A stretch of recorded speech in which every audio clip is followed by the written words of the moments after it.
Ibu ulang, Assalamualaikum warahmatullahi wabarakatuh. Hari ini Ibu akan memberikan materi tentang fungsi administrasi untuk anak 10 AKL. Tolong diperhatikan dengan baik. Hari ini hari Jumat 14 Agustus 2020. Untuk anak 10 AKL kita akan belajar tentang fungsi administrasi.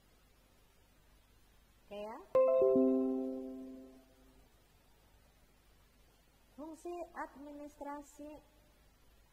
Kalau kita tahu tentang administrasi, kita sudah tahu ya nak ya, bahwa administrasi itu merupakan proses kerjasama antara dua orang atau lebih untuk mencapai tujuan. Jadi kalau kita ngomong tentang administrasi, itu artinya proses kerjasama.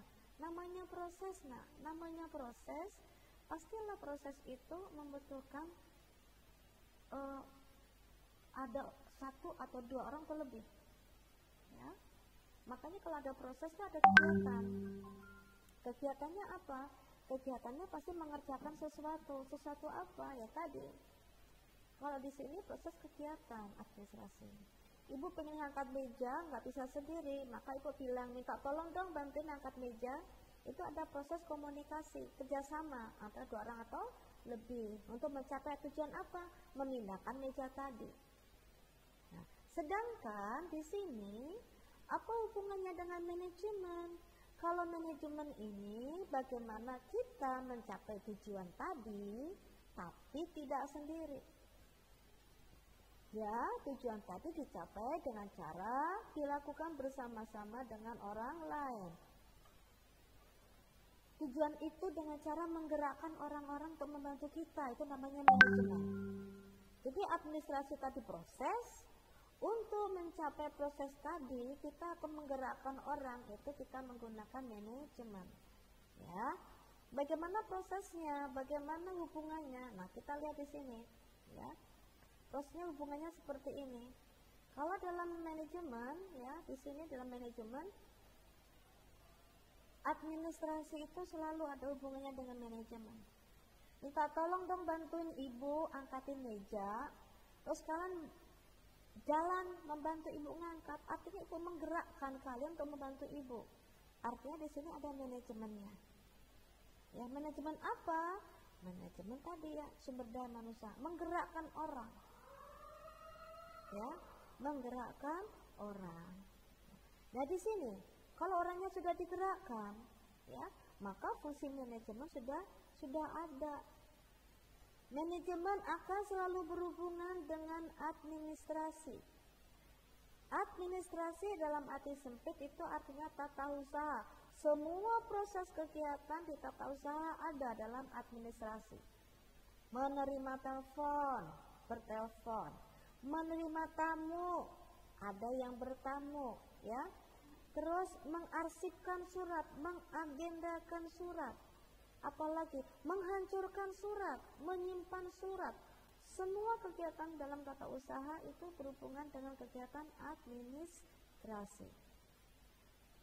Nah, dalam arti luasnya juga kegiatan itu administrasi merupakan kegiatan sekelompok orang yang bekerja sama untuk mencapai tujuan. Jadi artinya sempit tata usaha, tapi kalau arti yang luas itu artinya kerjasama dua orang atau lebih. Nah, luasnya itu bagaimana? Tergantung. Kalau sekarang masa pandemi, harus ada kerjasama dua orang atau lebih, bukan dua orang lagi, dunia yang kerjasama. Dan suaranya harus sama. Ya, kalau protokol kesehatan dunia sama, semuanya wajib menggunakan masker, sama, dunia juga sama. Kan ketika kan orang kaya Pak, masa harus pakai masker misalnya, itu namanya juga manajemen ya. Jadi kita bagaimana memanage. Nah, hubungannya bagaimana? Ada bagian tadi yang aku bilang tadi, mengangkat meja, menggerakkan orang itu dalam administrasi. Tapi prosesnya itu namanya dalam tadi manajemen. Gitu ya nak ya. Nah, terus kalau kita ngomong lagi di sini, ya Ini ada gambarnya bulat-bulat, apa ini di sini ada bulat-bulat ya. Nah, kita perbesar sedikit bulat-bulatnya sehingga kalian tahu ya. Kita bulat-bulat tahu di sini. Ini ada 1 2 3 4 5 6 7. Ada administrasi, ada organisasi, ada manajemen, ada kepemimpinan, ada pengambilan keputusan, ada hubungan manusia, dan ada namanya lingkungan. Ya, ini posisi administrasi dan manajemen itu dalam organisasi ini kayak seperti ini. Terus bagaimana Ibu hubungannya satu dengan yang lain itu? Nah, hubungannya satu yang lain ini. Administrasi terdiri dari organisasi yang tadi lingkungan nomor 7 ya, dan manajemen. Administrasi itu ada hubungannya dengan organisasi dan manajemen. Inti dari administrasi adalah manajemen intinya. Inti administrasi manajemen. Karena manajemen itu merupakan alat administrasi. Proses kerjasama 2 orang terlebih itu administrasi. Ibu minta tolong dong sapuin kelas ini, sapuin ruangan itu, minta tolong dong beliin ini, beliin itu, minta tolong dong ini. Itu artinya meminta orang, menggerakkan orang untuk berjalan ke arah ibu dan memenuhi permintaan ibu. Tadi apa ibu minta tolong apa? Ngangkatin meja. Itu menggerakkan orang, itu sudah manajemen. Ya, jadi inti administrasi yaitu manajemen. Manajemen apa? Nanti sabar habis ini. Ya, nanti di bawah ada. Dan inti dari manajemen adalah pemimpin, kepemimpinan. Karena pemimpin itu merupakan motor penggerak semua sumber daya, sumber dana, sumber alat, pokoknya semua yang ada dalam satu organisasi. Ya orangnya, sarana prasarananya, itu inti dari manajemen pemimpin. Pemimpin yang bagaimana yang bisa menggerakkan tadi. Bapak Ibu guru, misalnya kepala sekolah bilang, Bapak Ibu guru bisa rapat pukul 7 ya, iya Pak. Itu artinya menggerakkan orang lewat tadi, manajemen tadi. Ya, pemimpin itu orang yang bisa memimpin kita. Top leader di atas pemimpin. Bawahnya kita followersnya. Sehingga kalau kita mau mengikuti seorang pemimpin, berarti kita tahu bahwa benar siapa di sini pemimpin, anak buah mana enggak ada, saya sendirian, dia bukan pemimpin kalau sendirian. Ya. Kalau pemimpin itu pasti ada yang dipimpin, enggak ada pemimpin yang sendiri. Ya, di sini motor penggeraknya, menggerakkan alat-alatnya. Alat itu di sini bukan barang-barang saja ya, Nak ya. Alat-alat itu banyak. Ya. Alat-alat itu banyak. Terus bisa manusianya, bisa uangnya. Dan inti dari kepemimpinan adalah pengambilan keputusan.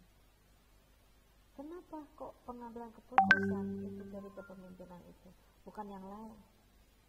Ya, kan banyak itu. Ya, pemecahan masalah bisa, penanganan konflik bisa, kepintaran, kecerdasan ini itu bisa. Tapi kenapa kok inti kepemimpinan itu pengambilan keputusan? Kalau menurut Ibu, berdasarkan tulisan ini, pemimpin itu kan di atas kita, jabatan beliau. Dan beliau itu yang berhak, pasalnya nyuruh kita itu yang berhak itu beliau doang. Kalau itu namanya pemimpin. Masih ingat nggak organisasi sentral? Dari pemimpin langsung ke bawah lini, terpusat lini, atas jebret langsung lurus. Itu artinya apa? Dari garis itu kita lihat pemimpin itu pemegang kekuasaan tertinggi dari organisasi. Kasarnya pemimpin ngomong A, kita harus ngikut. B harus ngikut. Kalau tidak apa? Keluar. Nah, makanya pengambilan keputusan itu penting. Saat pandemi, organisasi saya tuh pegawainya 300. Saat pandemi produksi kantor saya menurun jumlahnya, omsetnya. 1 bulan biasanya omsetnya 100 juta, ini 1 bulan omsetnya 30 juta. Terus berkurang ke sini karena apa? Karena yang membeli omset saya nggak ada. Contoh, ibu punya pabriknya itu jualannya misalnya kasur, dispenser, misalnya terus peralatan rumah tangga ya nak, kulkas, televisi, semuanya gitu ya, kebutuhan itu. Menjelang lebaran biasanya rame, ini enggak. Yang membeli televisi cuma 1-2 orang, membeli kursi apalagi, karena apa? Saat pandemi itu pimpinan berusaha untuk mem-PHK hampir setengah pegawai. Ini keputusannya berat. Tidak diputuskan kantornya bisa ambruk, rusak, pailit, ya. Tapi kalau diputuskan, ya itu tadi, nggak tega. Kan ibu itu, bapak itu udah kerja saya udah lama itu, udah bertahun-tahun sejak berdiri di ruko depan itu kantor saya. Aduh, gaji juga kadang-kadang seadanya. Nah sekarang udah besar. Kenapa beliau harus saya PHK? Karena urusannya 1, 2, 3, 4 dan seterusnya. Jadi pemimpin harus bisa mengambil keputusan yang tepat di saat pandemi. Di PHK, dirumahkan, pensiun dini, gaji misalnya dipotong, gaji keluarnya sedikit-sedikit atau bagaimana. Itu semuanya dipikir oleh pemimpin sehingga organisasi kita bisa berjalan dengan baik. Ibu bagaimana kalau untuk sementara 3 bulan ke depan ini ibu di rumah saja dulu, tapi gaji tetap saya kasih ya. Kalau biasanya ibu gajinya misalnya 2 juta, untuk sementara gaji ibu 2 juta, tapi ibu di rumah mengerjakan tugasnya tidak usah dulu misalnya, karena mungkin pekerjaan saya biasa aja, di situ bisa di cover oleh orang lain. Nah itu misal contoh. Dengan sangat menyesal ibu dan adanya pandemi, mohon maaf ibu, kalau bisa di rumah saja dulu, jadi tidak bekerja di sini, artinya di PHK, pensiun dini, sulit nak. Kenapa? Karena dalam pengambilan keputusan itu yang dilakukan pemimpin karena berhubungan yang namanya manusia. Kalau saya mengambil keputusan ngomong sama robot, beda. Atau meja kamu tuh jelek ya, besok saya bakar kamu. Nah mungkin mejanya akan diam, tapi kan manusia kan tidak. Dengan latar belakang pendidikan, kemampuan, ilmu, sosial, budaya, agama, umur, ras, semuanya. Manusia itu kan nggak ada yang sama satupun. Nah, itulah yang membuat sulit. Karena untuk memuaskan semua pihak, menyenangkan semua orang, itu nggak bisa dilaksanakan seorang pemimpin. Besok kita makan-makan ya, bapak udah pesen misalnya nasi timbel, ya lauknya ini. Kalau cocok lauknya semuanya senang. Tapi besok bapak mau makan-makan, besok menunya itu daging kambing, gulai kambing misalnya. Ya mungkin yang nggak suka daging kan percuma, lah saya kan nggak doyan pak. Oh bapak itu ini menunya ini nggak cocok. Nah ini mungkin nggak bisa. Yang cocok menunya alhamdulillah ya Allah makan daging. Yang nggak cocok, lah kenapa daging pak? Nah ya, ini balik ke atas. Administrasi itu terdiri dari organisasi dan manajemen. Inti dari administrasi manajemen, inti dari manajemen kepemimpinan, inti dari kepemimpinan yaitu pengambilan keputusan. Sulit nggak ngapalin? Enggak ya, gampang ya. Ibu nerangnya segampang mungkin. Nah itu nak. Sehingga kenapa administrasi dan manajemen itu dekat? Kalau kamu bahasanya 11-12 gitu ya, dekat berteman. Karena apa yang dilakukan oleh petugas administrasi, artinya beliau juga lagi menggunakan prinsip atau fungsi dari manajemen. Jadi nggak bisa dipisahin, ya. Terus habis di sini fungsinya apa? Perencanaan, pengorganisasian, penggerakan, dan pengendalian. Planning, organizing, activating, and controlling. Ya, perencanaan, POAC, fungsi manajemen banyak. Ibu carikan yang paling gampang aja, POAC dari Terry. Perencanaan, planning. Proses menentukan apa yang ingin dicapai dan bagaimana cara mencapainya. Apa yang ingin dicapai dan bagaimana? Ingin dan bagaimana? Kalian ingin lulus sekolah di SMK Putra Pakuan. Kalian ingin naik kelas. Walaupun masa pandemi, tapi nilainya bagus. Bagaimana cara mendapatkan nilai itu? Gimana caranya? Apakah datang ke guru, bawain ini dan itu biar gurunya baik? Apakah ke tukang ono ini untuk biar dapat jampe-jampe jadi teman atau punya ilmu yang pinter? Ya. Apakah ini dan itu semuanya ingin menjadi yang terbaik? Menjadi yang terbaik di sana. Bisa menjadi yang terbaik. Karena Allah itu menciptakan manusia sebagai makhluk yang berakal. Aduh, capek aku nunggu telepon, ya Allah, dari tadi itu gak bunyi. Akhirnya ada namanya HP. HP dari zamannya dulu yang kecil, gede, yang hanya untuk telepon, SMS. Sekarang, aduh, dunia ada dalam genggaman HP. Kita ingin tahu apa aja ada di HP. Jadi perencanaan tadi apa yang dilakukan? Pengen lulus, nilai bagus, belajar dengan cara ini sehingga nilainya administrasi umum nilainya berapa? 80, 3, 4 atau 5 atau bahkan 90 yang paling tinggi. Nah ini ya perencanaan tadi ya. Setelah itu di bawahnya ada pengorganisasian. Apa yang diorganisasikan? Apa yang diorganisasikan yaitu ya, apa yang diorganisasikan? Apa yang diorganisasikan? Proses mengatur dan mengalokasikan tugas pekerjaan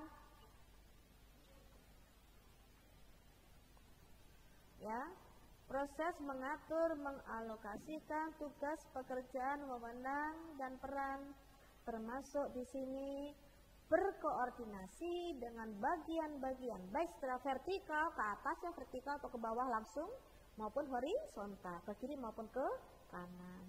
Dan yang terakhir penggerakan. Nah, setelah itu penggerakan dan terakhir di sini apa? Pengawasan atau kontrol di sini. Nah, dikendalikan. Dari fungsi-fungsi manajemen tadi kita tahu, pengen lulus, naik kelas, belajar, bertanya, menjawab, mengerjakan tugas, baik, etika bagus. Organisasinya apa? Tugas-tugas dikerjakan, dikelompokkan, ketemu guru, tugas disampaikan, bertanya. Digerakkan apa? Gak ada namanya males, gak ada yang namanya bete, gak ada yang ini itu. Aku harus selalu siap belajar, semangat. Itu menggerakkan diri. Terus ada apa ini? Diukur. Alhamdulillah ya Allah, nilainya aku matematika 85, nilainya aku 70, nilainya aku berarti harus perbaikan dan seterusnya. Saat pengendalian, saat ada pengukuran, inilah ada tindakan korektif atau di sini ada apa? Pembetulan jika ditemukan masalah, diperbaiki. Oh ternyata apa yang aku lakukan itu salah. Kenapa aku nilainya matematika kok 40 ya? Oh kemarin aku ngerjakannya malas. Aku gak suka matematika ibu.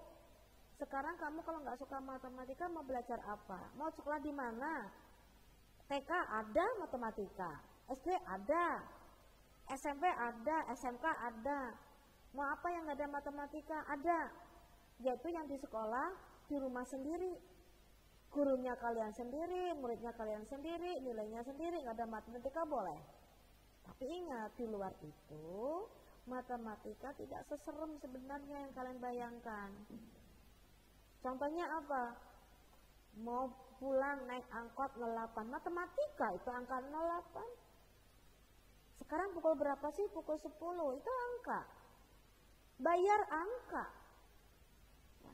angka saya nggak benci Bu, tapi kalau suruh ngitung Ibu, metri, trigonometri, aduh pusing gitu ya. Sama nak, pusing. Tapi itulah belajar. Belajar tuh bukan berarti harus bisa. Tapi karena nggak bisa, itulah kita belajar. Itu namanya pendidikan. Jadi kamu nggak sekolah pun boleh-boleh.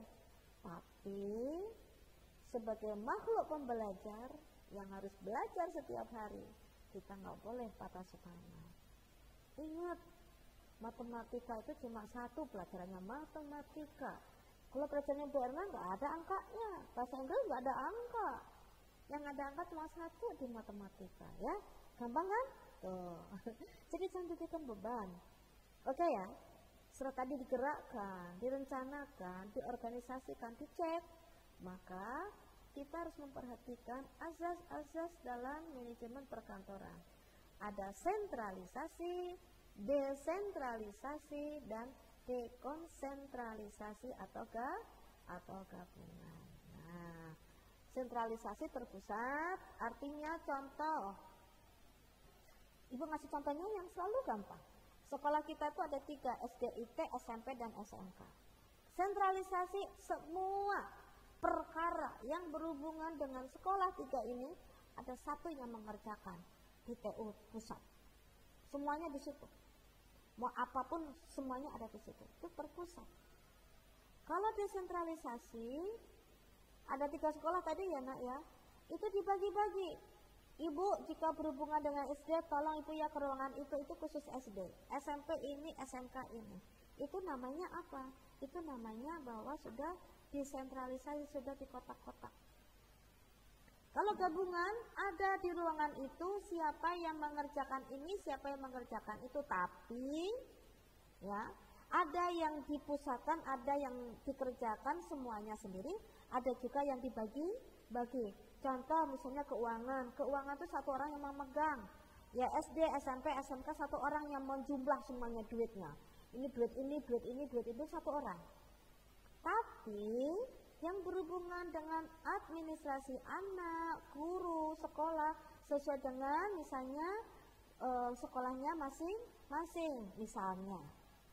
Nanti kalau berhubungan dengan jual beli misalnya buku segala macam ada di satu tempatnya. Ini untuk apa? Supaya administrasi atau manajemen atau dalam organisasi ini kita bisa terpusat atau bisa semuanya berjalan dengan efektif dan efisien. Nah itu tadi, kalau misalnya TU-nya mengerjakannya sendiri bisa, kenapa orang lain yang mengerjakan? Tapi jika sendiri tidak bisa, ayo dong dibantu oleh orang lain. Itu namanya tentang asas-asas administrasi atau manajemen tadi. Itu jadi ya. Jadi tahu ya, sentral terpusat, desentralisasi disebar sesuai dengan jurusannya atau bagiannya, dan dekonsentralisasi gabungan. Itu gabungan sentral dan desentralisasi. Ya. Pelayanannya nanti mungkin dibagi-bagi, siapa yang bertanggung jawab pada A, B, dan seterusnya. Itu ya. Nah, ibu balik lagi bahwa materi kita tentang fungsi administrasi, kita belajar tentang apa itu manajemen dan apa itu administrasi, hubungan administrasi dan manajemen. Setelah itu kita belajar tentang ruang lingkup atau dalam organisasi, hubungan dari masing-masingnya, fungsi manajemen, dan di sini juga ada berhubungan dengan asas-asas manajemen perkantoran. Nah, ini hal yang harus kita lakukan hari ini, kita belajar sampai di sini ya. Gak banyak kan? Nah, ibu ingin mengajarnya sedikit-sedikit. Itu buat apa? Buat kalian satu nggak capek, fokus, dan bisa belajar dengan tenang. Oke? Nah, ibu balik lagi ke sini. Nah, kalau kita tadi sudah belajar tentang fungsi-fungsi administrasi, sebentar ya. Nah, kalau kita sudah baca tentang administrasi tadi ya, maka yang harus dilakukan oleh kalian yaitu tadi mencatat mana yang penting ya. catat yang penting, kasih contohnya yang gampang. Ibu kalau ngasih contoh nggak jauh-jauh dari kehidupan kamu di sekolah, ya, atau kalian di rumah, ya. Jadi administrasi itu, kalau misalnya ibu bayar SPP, monggo ke TU. Terus ibu mau beli itu mangga di sini. Tapi kalau misalnya ini ya di SD ada, di SMP ada, di SMK ada, ya. Itu jelas ya. Jadi gunakan pelajaran hari ini dalam kehidupan sehari-hari, contohnya sehingga apa?